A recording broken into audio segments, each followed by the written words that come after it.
Welcome back. It's time now for the Dallas Movie Minute. But our friend Paul Salfen, he's out in L.A. right now with Vince Vaughn, the actor, as he gets his start on the Hollywood Walk of Fame. But before Paul left, he got to interview Dave Franco, Vince's co-star, in the new comedy Unfinished Business. Let's take a look. You know him from such movies as 21 Jump Street and Now You See Me. But here's today to tell us about the new movie Unfinished Business. Please welcome Dave Franco. From London, how are you, sir? I'm doing all right, man. You? I'm doing really good. Thank you so much.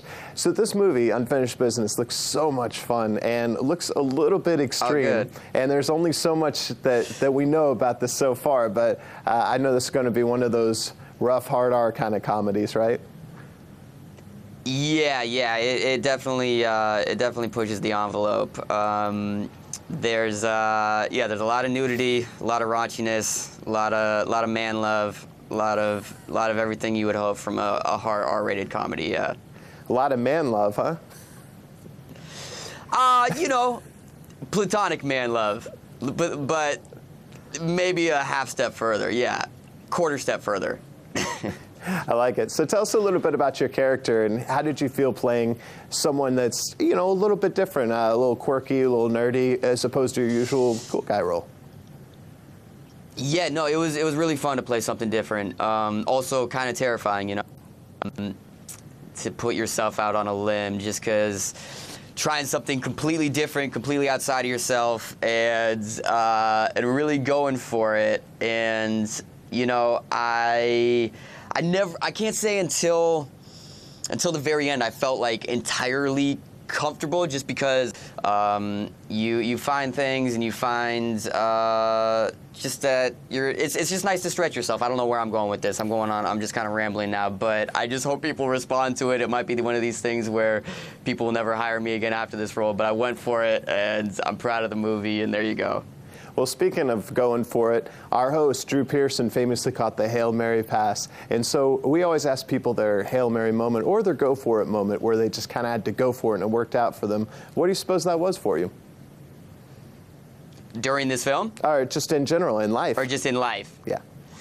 That's a good question. That is a good question. I mean, the obvious answer, and I wanted to find something a little more exciting, but the obvious answer is just kind of jumping into acting in the first place, just because I started when I was 19 and I had never done really any kind of performance of any sort. And so I remember kind of being thrown into this acting class, and I was auditing the class. So I was just watching that first day, and I remember the first people on stage, they start screaming and crying and hitting each other. And I'm thinking, like, you know, screw this. I don't want to be any part of this. But I stuck it out. I don't know why to this day. I mean, I think in like a weird, cheesy way, it like helped bring me out of my shell a little bit. I was kind of a shy kid growing up.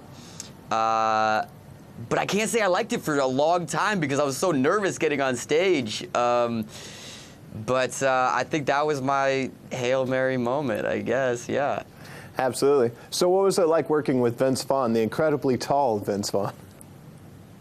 Yes. The incredibly tall Vince Vaughn makes me look even shorter than I actually already am, which I think works for the character. But he's, on screen, he literally looks twice my height, which is not physically possible, but it's shocking. But Vince is incredible. I mean, he's, you know, I've admired him for a really long time, and to be able to do a comedy with him where I was able to improvise with Vince Vaughn, it was insane. And he's a really collaborative comedian in the sense that, like, we really helped each other make our jokes better and better, and we wanted to make every scene, we wanted to max out just like the comedy in every scene. And so, you know, I would try a line and he would come over and be like, you know what, take that and then add this little twist to it. And it was just, you know, he's brilliant. And I hope if I even helped him in the tiniest bit, that would be cool too. But it was really fun being on set with him. Good. Well, it's been really fun watching your career, and you've picked such interesting roles so far.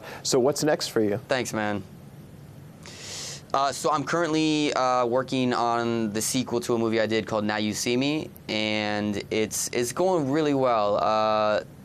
You know, the first one turned out great, but it was I remember while we were filming the first one, the main struggle was trying to find the right balance in terms of the tone, because it's a very specific tone. You know, it's like a heist movie, but it's also like kind of funny and fun and light, but also really serious.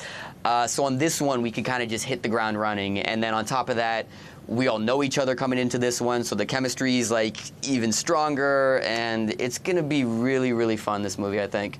Great. Well, thank you, Dave, so much for being with us today. And you can see Unfinished Business when it hits theaters March 6th. Thanks, Paul. Check out Cinemark.com to get your tickets to see Unfinished Business. Up next on Drew Pearson Live, we're sitting down with the lovely Dr. G, and she's going to tell us about emotional eating. And we'll be right back after this. Drew Pearson Live is brought to you by Whataburger.